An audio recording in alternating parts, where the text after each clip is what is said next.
ये आज के इस खास एक्सप्लेनर में सीधे डाइव करते हैं।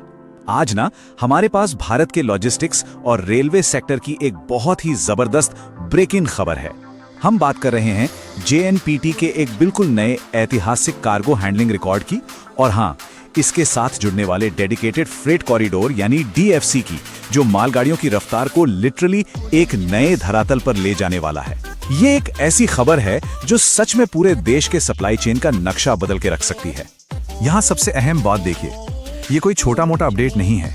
जेएनपीटी ने कार्गो हैंडलिंग में जो नया रिकॉर्ड बनाया है ना, उसकी विशालता सच में दंग करने वाली है। मतलब भारत के लॉजिस्टिक्स और रेल सेक्टर्स के लिए ये एक बहुत बड़ा माइलस्टोन है। जब इतने बड़े पैमाने पर कार्गो मूव होता है तो इसका सीधा असर देश की आर्थिक रफ्तार पर पड़ता है। ये रिकॉर्ड साफ दिखाता है कि हमारी क्षमताएं, हमारी कैपेसिटीज अब कितनी तेजी से बढ़ रही हैं। अब इस रिकॉर्ड की डिटेल में जाने से पहले एक बहुत ही बेसिक सवाल आता है, आखिर ये जेएनपीटी है क्या? देखिए, जेएनपीटी यानी जवाहरलाल नेहरू पोर्ट अथॉरिटी, ये भारत का सबसे बड़ा कंटेनर पोर्ट है। ये सिर्फ एक बंदरगाह नहीं है, बल्कि आप इसको देश की इंपोर्ट एक्सपोर्ट इकोनॉमी की रीढ़ की हड्डी समझ लीजिए।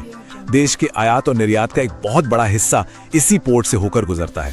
इसीलिए जब यहाँ कोई रिकॉर्ड बनता है ना, तो उसका पूरा मतलब यही है कि देश का व्यापारिक पहिया और भी तेजी से घूम रहा है। लेकिन सोचिए, इस जबरदस्त तेजी और सफलता के पीछे की असली वजह यानी मैं कैटलिस्ट क्या है? वो है वेस्टर्न डेडिकेटेड फ्रेट कॉरिडोर। अब पुरानी स्थिति देखिए, पहले क्या होता था कि मालगाड़ियों को पैसेंजर ट्रेन्स के निकलने का लंबा इंतजार करना पड़ता था, सामान पहुंचने में भारी देरी होती थी। लेकिन अब इस नई रियलिटी में वेस्टर्न डेडिकेटेड फ्रेट कॉरिडोर के पूरा होने से एक बिल्कुल सीमलेस, बिना रुकावट वाली तेज आवाजाही शुरू होगी। जेएनपीटी से सीधा दिल्ली और पूरे उत्तर भारत तक सामान अब बहुत स्पीड से पहुंचेगा। ये डिफरेंस अपने आप में हैरान करने वाला है। अगर हम इस नए कॉरिडोर यानी डीएफसी के फायदों की बात करें तो 3 सबसे बड़े फायदे सामने आते हैं। पहला, उत्तर भारत तक माल ढोने की रफ्तार में आई तेजी। दूसरा, और ये बहुत बड़ा आर्थिक फायदा है, लॉजिस्टिक्स कॉस्ट यानी सामान की लागत में आने वाली भारी कमी। और तीसरा सबसे बड़ा फायदा, पैसेंजर ट्रेन्स के इंतजार का पूरी तरह से खत्मा। सिंपल सी बात है, जब रुकावटें कम होंगी तो मूवमेंट ऑटोमेटिकली तेज और सस्ती हो जाएगी। तो अब सवाल उठता है कि इस मैक्रो लेवल प्रोजेक्ट का डायरेक्टली इंडियन रेलवेज को क्या फायदा होगा? इसको हम 2 हिस्सों में समझ सकते हैं।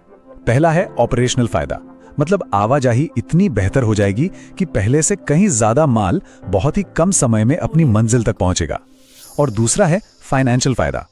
इस स्पीड और वॉल्यूम के बढ़ने का डायरेक्ट रिजल्ट ये होगा कि इंडियन रेलवेज की फ्रेट आमदनी में एक बहुत बड़ा इजाफा होगा, यानी समय भी बचेगा और इनकम भी बढ़ेगी। एब्सोल्युटली अ विन-विन सिचुएशन। कुल मिलाकर अगर देखें तो जेएनपीटी जैसा इतना विशाल पोर्ट और डीएफसी जैसा मॉडर्न नेटवर्क, जब ये दोनों मिलते हैं ना, तो ये कॉम्बिनेशन सच में भारत के लॉजिस्टिक्स सेक्टर को नई ऊंचाइयों पर ले जाता है। ये बस 2 प्रोजेक्ट्स का मिलना नहीं है, बल्कि ये हमारे पूरे नेशनल लॉजिस्टिक्स नेटवर्क के ट्रांसफॉर्म होने की एक बहुत बड़ी कहानी है। इस पूरे विश्लेषण को अगर हम एक लाइन में समेटना चाहें तो जेएनपीटी ने बनाया रिकॉर्ड, डीएफआईसी से बदलेगी मालगाड़ियों की तस्वीर। ये एक सेंटेंस इस मुद्दे की जान है। एक तरफ हमारे पास रिकॉर्ड तोड़ कार्गो हैंडलिंग की पावर है, और दूसरी तरफ एक ऐसी फास्ट ट्रैक प्रणाली जो देश भर में मालगाड़ियों के चलने का तरीका हमेशा के लिए बदल कर रख देगी। तो अंत में इन सारे आंकड़ों के बाद एक बेहद बड़ा और दिलचस्प सवाल उठता है, क्या जेएनपीटी और डीएफसी का ये शक्तिशाली कॉम्बिनेशन भारत को डेफिनेटिवली एक ग्लोबल लॉजिस्टिक्स सुपर पावर बना देगा? ये सच में सोचने वाली बात है। इस सारे डेटा को देखने के बाद जो भी राय बनती हो, उस पर चर्चा जरूर होनी चाहिए।